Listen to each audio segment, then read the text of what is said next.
Hi అండి, ఎలా ఉన్నారు? Welcome to Sivakumari kitchen. ఈరోజు వీడియోలో మనము సగ్గుబియ్యంతో దోశలు తయారు చేసుకుందాము. ఈ సగ్గుబియ్యం దోశలు చాలా చాలా టేస్ట్గా ఉంటాయండి. ఇప్పుడు వీటిలోకి మనము ఏమేమి వేసుకోవాలో చూద్దాము. ఈ సగ్గుబియ్యము, పెసరపప్పు, మినపప్పు ఈ మూడు వేసి చక్కగా కడిగి నానబెట్టుకోవాలి. ఇప్పుడు నానబెట్టుకున్న తర్వాత చూపిస్తాను. చూడండి, ఈ మూడు కూడా సగ్గుబియ్యము, పెసరపప్పు, మినపప్పు ఈ మూడు కూడా చక్కగా 3 గంటలు నానబెట్టాను. 3 గంటలు నానబెట్టిన తర్వాత ఇలా చక్కగా వస్తుందన్నమాట. నాని ఉంటాయి.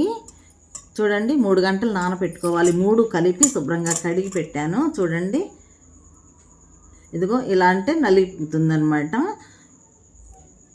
ఇట్లా అంటే నలిగిపోతుంది. 3 గంటలు నానబెట్టాను. 3 కలిపి నానబెట్టుకోవాలి. ఇలా నానబెట్టానమాట. ఇప్పుడు దీన్ని మనము మిక్సీ జార్ తీసుకొని చక్కగా గ్రైండ్ చేసుకుందాము.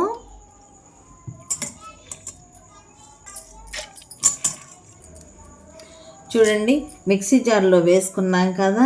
ఇప్పుడు ఒక చిన్న అల్లం ముక్క తీసుకుని చక్కగా చిన్న చిన్న ముక్కలుగా కట్ చేసుకుని, అలాగే 4 పచ్చిమిరపకాయలు తీసుకొని కొంచెం కట్ చేసుకుని మిక్సీ జార్లో వేసుకోవాలి. తర్వాత జీరా, ఈ 3 కూడా ఈ పప్పులో వేసేసుకుని గ్రైండ్ చేసుకుందాము. మనకి పప్పుకి ఎంత అయితే కారం కావాల్సి వస్తుందో అంత వేసుకోవచ్చండి. చూడండి, జీరా వేసేసాను. ఇప్పుడు అల్లం ముక్కలు, పచ్చిమిరపకాయ ముక్కలు, జీరా ఇప్పుడు గ్రైండ్ చేసుకుందాము. చూడండి, నేను మిక్సీలో వేసిన పప్పులు, సగ్గుబియ్యం కూడా ఇలా మిక్సీ చేసుకోవాలి, మెత్తగా మిక్సీ చేసుకోవాలి. చూడండి, గ్రైండ్ చేశాను. ఇప్పుడు ఒక బౌల్లో వేసేస్తున్నాను. చూడండి, మనము తీసుకున్న పప్పులు, సగ్గుబియ్యము కూడా ఇలా అంతా గ్రైండ్ చేసుకోవాలండి.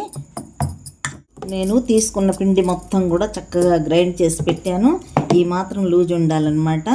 చూడండి, దోసల పిండి ఇట్లా ఉండాలి. ఇప్పుడు దీనికి సరిపడా మనం సాల్ట్ వేసుకొని కలుపుకోవాలి. దీనికి నేను 2 స్పూన్లు వేస్తున్నాను సాల్ట్. ఇప్పుడు మళ్ళీ ఇదంతా కలిసేలాగా చక్కగా కలిపేసుకుని ఒక 10 నిమిషాలు పక్కన పెడదాము. చూడండి, అట్లు వేసుకునే పెనం పెట్టాను. ఇప్పుడు ఇది హీట్ అయిపోయింది.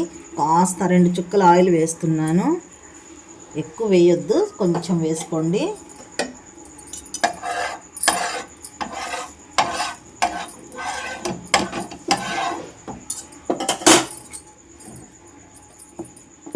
ఇప్పుడు నేను గ్రైండ్ చేసి పెట్టుకున్న పిండిని దోస పెనం మీద వేస్తున్నాను.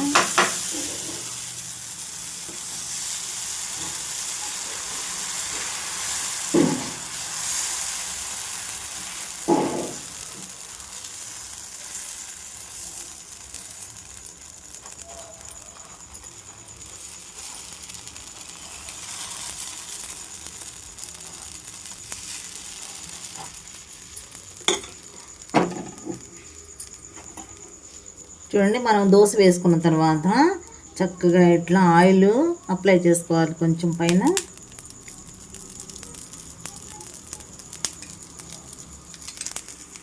మనకి ఎంత కావాలనుకుంటే అంత ఆయిల్ వేసుకోవచ్చు. మనం వద్దనుకున్నా కూడా చక్కగా వస్తాయి అట్లు.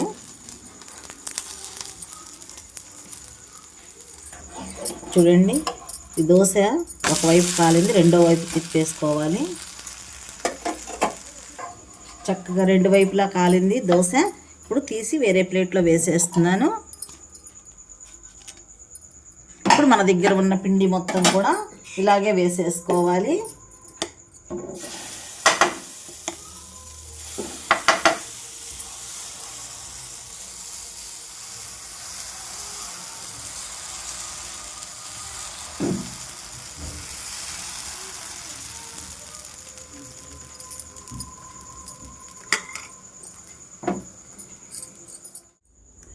చూడండి, టేస్టీ సగ్గుబియ్యం దోశలు రెడీ అయ్యాయి. ఇది పచ్చిమిరపకాయ అల్లంతో తయారు చేసిన చట్నీ అండి. ఈ చట్నీతో తిన్నామంటే అసలు ఇంకా తినాలనిపించేలాగా ఉంటుంది. మీకు అందరికీ నచ్చుతుందనే అనుకుంటాను. నచ్చినట్లయితే లైక్ చేయండి, షేర్ చేయండి. మరొక మంచి రెసిపీతో కలుద్దామండి. Thank you.